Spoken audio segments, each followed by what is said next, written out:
European university of বাংলাদেশের শিক্ষার্থীরা বিশ্ববিদ্যালয়ের ট্রাস্টি বোর্ডের বর্তমান চেয়ারম্যান আহমেদ ফারহাদ খানের অপসারণের দাবিতে বিশ্ববিদ্যালয় মঞ্জুরি কমিশন বরাবর স্মারকলিপি দিয়েছেন।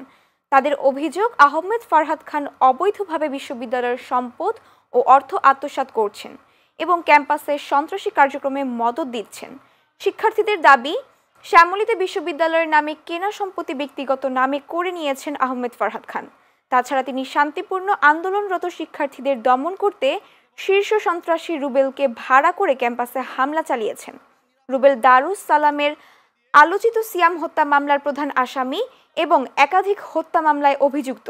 এ বিষয়ে বিশ্ববিদ্যালয় প্রশাসনের পক্ষ থেকে কোনো আনুষ্ঠানিক বক্তব্য পাওয়া যায়নি। তবে ইউজিসির এক কর্মকর্তা জানান, এ বিষয়ে প্রয়োজনীয় তদন্তের মাধ্যমে ব্যবস্থা নেওয়া হবে।